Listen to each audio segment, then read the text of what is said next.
According to the World Health Organization, the Omicron variant has now been identified in 57 countries. Even though the variant has spread rapidly to over 50 countries in just 2 weeks, the global health body says that preliminary data suggests that the variant may be a milder version of the disease. As the data is still preliminary, Director General of the WHO, Dr. Tedros Adhanom Ghebreyesus, says that it's still too early to provide a definitive answer to this just yet. Nevertheless, they warn that any complacency by governments could cost lives. Even though we still need answers to some crucial questions, we're not defenseless against Omicron or Delta. The steps countries take today and in the coming days and weeks will determine how Omicron unfolds. If countries wait until their hospitals start to fill up, it's too late. Don't wait. Act now. As such, Sri Lanka's Ministry of Health is reassuring the public that all measures have been taken to ensure that the healthcare system is ready for any future threats. මේ මොහොත වෙද්දී අපිට මුළු ශ්‍රී ලංකාව පුරාම oxygen මතය අපින රෝගීන් 110ක් 120ක් අතර ප්‍රමාණයකට තමයි සීමා වෙන්නේ. ඉතින් අනාගතයේදී අපිට නව ප්‍රභේද ඇති වෙන්න පුළුවන්.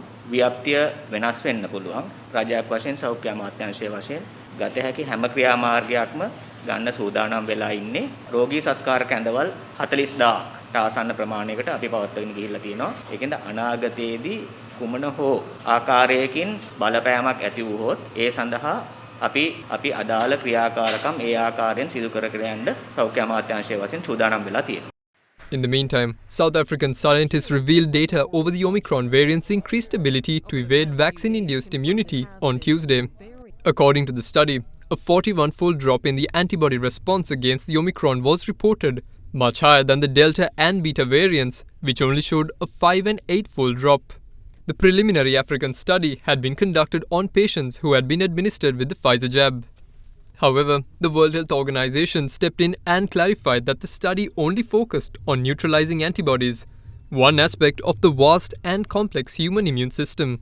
It's only looking at one element, just the neutralizing antibodies, and we really haven't got information on the effectiveness. So I think it's premature to conclude that this reduction in neutralizing activity would result in a significant reduction in vaccine effectiveness. We do not know that because, as you know, the immune system is much more complex. They're the T cells, they're the memory B cells. And so what we really need now is a coordinated research effort and not jumping to conclusions on study by study. In the meantime, Pfizer-BioNTech announced that its own clinical studies produced data indicating that getting 2 doses of its vaccination wouldn't develop significant protection against infection. However, the company added that the preliminary data also suggests that higher levels of protection were seen in by people who had obtained a 3rd dose. Company officials also stated that even though people might not necessarily be protected from reinfection after the full 2-dose regime, memory T and B cells of the immune system would help prevent severe disease complications. In other developments, a group of Japanese researchers announced today that the rate of infection of the Omicron variant is 4.2 times higher than that of the Delta variant.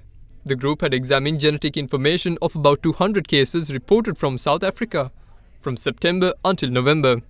They also stated that the effectiveness of COVID-19 induced immunity against the highly mutated variant stood only at about 20% in South Africa. CLC run ණය. හදිස්සියට පරිස්සම්ම ණය. සෙනසුරාදාට විවෘතයි.